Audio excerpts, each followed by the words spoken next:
And game 4, which is called Note Plotter. Now for this, each player needs to have a blank keyboard and a blank treble and bass stave. The stave again are the 5 lines that come across, and notes in music are plotted either on the lines of the stave or between the lines, which we call the spaces.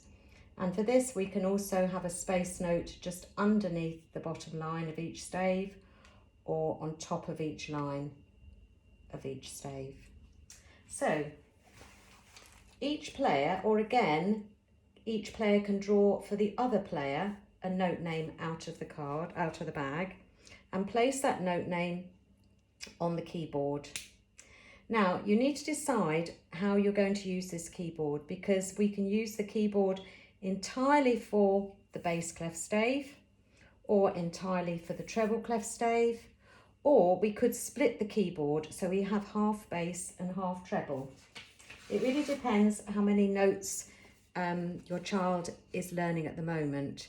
So this picture here shows you your picture of your keyboard, and it matches the keyboard here, and it shows you where middle C is. Now middle C is as if the dividing line, if you like, from the treble clef part of the piano and the bass clef part of the piano. So if we were using this, we would need to refer to this sheet to know where middle C is. And if I have placed D next door to middle C on the keyboard, I know that this is in the treble clef part of the stave, and I can see there where I would need to put another D and where I need to put it on the stave to match. So I've placed my D just at the bottom of the stave in the treble clef, because the D on my keyboard is placed next to where middle C is. I'm matching it up here.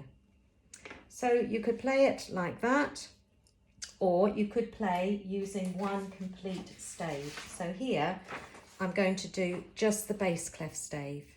So again, middle C is not going to be in the middle this time, because I'm devoting the whole of this keyboard to the bass clef. So my middle C reference, if you like, is now there. So that's where middle C is. That's where middle C comes in the bass clef. It's right over the top of the stave. And just remember, there are no middle C note names, so we're not plotting middle Cs. So if again I or my opponent wants to give me a note name out of the bag, they've given me an F, and they can place it on my keyboard. So they could place it here. Now, knowing that that is middle C, I can see how far away from middle C that is. So it's 5 notes away, 1, 2, 3, 4, 5.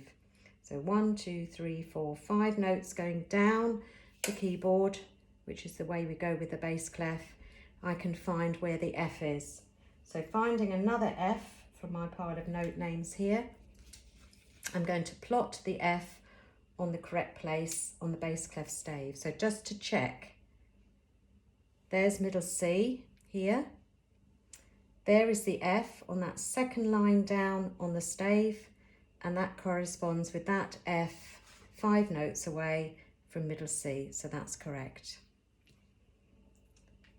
And you can do exactly the same using the treble clef. So here for the treble clef, I can see middle C is the other end of the keyboard, because the treble clef notes go up the keyboard, whereas the bass clef go down. So I have to have middle C on my left hand side here, middle C there, and then I can see where the notes are plotted going up the stave or up the keyboard. Just to note here that in both of these, we don't actually go all the way down or all the way up the keyboard, because that's the scope of most children's learning for music at the moment. So hopefully that's a good game, and you can take it in turns plotting your notes on your keyboard and on your stave. It is quite a difficult game, that's the only thing I would say about that one.